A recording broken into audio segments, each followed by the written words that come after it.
لیکن فلپس لکھتے ہیں کہ فتح اور یروشلم پر قبضہ مکمل کرنے کا مرحلہ طے کرنے کے بعد سلطان صلاح الدین ایوبی نے خاص طور پر عورتوں کے معاملے میں رحم دلی کا مظاہرہ کیا، جس کے لیے وہ مشہور بھی تھے۔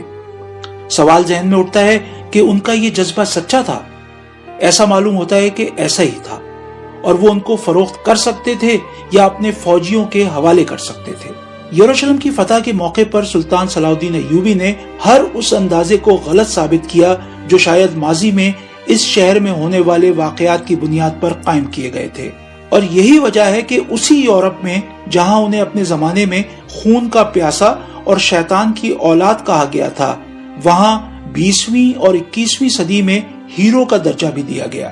یہ وہی یروشلم تھا جس کی سن 1099 میں فتح کے بعد صلیبیوں کی یروشلم میں داخلے کے موقع پر یہاں ہر طرف لاشیں تھیں، اور مرد، عورتیں اور بچے کوئی فاتحین کی تلواروں سے محفوظ نہیں تھا۔ مصنف جسٹن موربی کی کتاب کا نام ہے اسلامی سلطنتیں، 15 شہر جو ایک تہذیب کو بیان کرتے ہیں۔ انہوں نے اپنی اس کتاب میں یروشلم کے بارے میں چیپٹر میں مسیحی ذرائع کا حوالہ دیتے ہوئے صلیبیوں کی فتح کے بعد شہر کے مناظر بیان کیے ہیں۔ انہوں نے صلیبیوں کے رویے کی مثال کے طور پر ان کے ایک عہدیدار کا بیان یوں نقل کیا: زبردست مناظر تھے، ہمارے فوجیوں نے دشمنوں کے سر قلم کر دیے، کچھ کو زیادہ تکلیف دینے کے لیے آگ میں جھونکا گیا، گلیوں میں سروں، کٹے ہوئے پیروں اور ہاتھوں کے ڈھیر تھے۔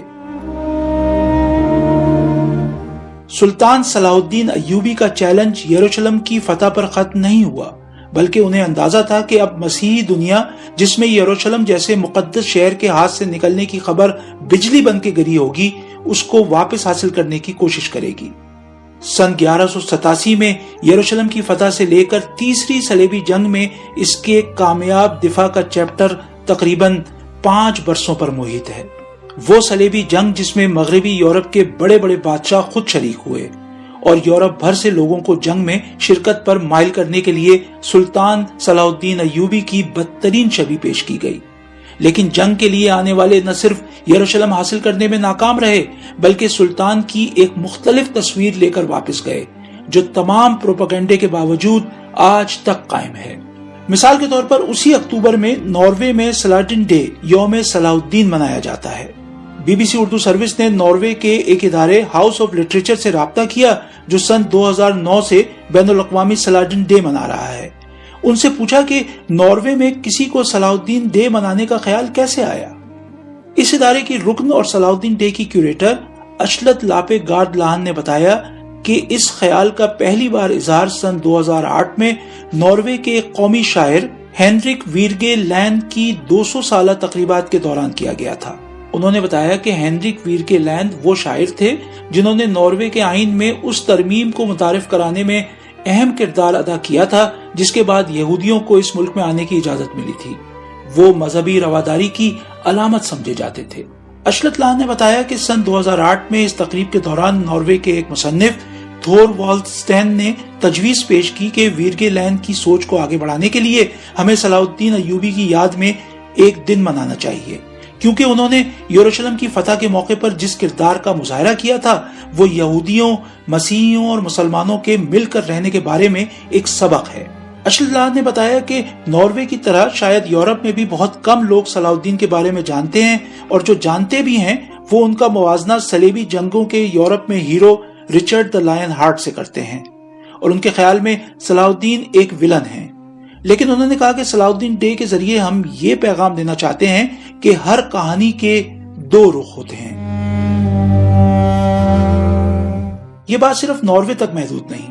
برطانیہ کی شاہی بحریہ نے پہلی جنگ عظیم کے دوران ایک جنگی جہاز کو HMS سلاڈن کا نام دیا، اور پھر سن 1959 اور 1994 کے درمیان برطانوی فوج نے سلاڈن کے نام سے ایک بختر بند گاڑی بھی بنائی۔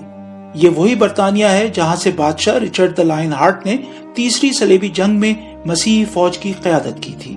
جوناتhan فلپس لکھتے ہیں، میں کہوں گا کہ تاریخ میں کوئی اور ایسی مثال تلاش کرنا تقریباً ناممکن ہے جس میں ایک شخص نے کسی قوم اور مذہب کے ماننے والوں کو اتنی چوٹ پہنچائی ہو اور پھر بھی وہ ان میں مثبت طریقے سے مقبول ہو گیا ہو۔ فلپس لکھتے ہیں کہ سلطان صلاح الدین ایوبی کی سلطنت کے شمالی افریقہ سے شروع ہو کر مقدس مقامات اور شام کو اپنے اندر سموتے ہوئے آج کے عراق میں دریائے دجلہ تک اپنی سرحدیں پھیلانے کے عمل میں حیران کن حد تک مختلف مذہبی، نسلی اور سیاسی پس منظر کے لوگ شامل تھے۔ ان کی کہانی خونی جنگوں سے بھری ہے، لیکن یہ جنگیں ہمیشہ ایک مذہب کی دوسرے مذہب سے لڑائی نہیں تھی۔ اس کہانی میں مسیحی مسیحیوں سے اور مسلمان مسلمانوں سے لڑتے ہوئے ملیں گے۔ اس میں مسلمان اور مسیحی مل کر دوسرے مسلمانوں اور مسیحیوں سے لڑتے ہوئے ملیں گے۔ اس کہانی میں لوگوں نے پارٹیاں بھی بدلی اور لڑائی نئے روپ میں جاری رہی۔ اس وقت بھی آج کی طرح کسی بھی معاملے میں زمینی صورتحال اس تصویر سے بہت مختلف اور الجھی ہوئی تھی جو کہ دور سے نظر آتی ہے۔ نسلی، سیاسی، اقتصادی اور ذاتی مفادات کی ایک کھچڑی تھی جو صرف مذہبی عقائد کی بنیاد پر نہیں پک رہی تھی۔ سن 1187 تک سلطان صلاح الدین کو یروشلم آزاد کروانے کے عزم کا اعادہ کرتے ایک دہائی گزر چکی تھی۔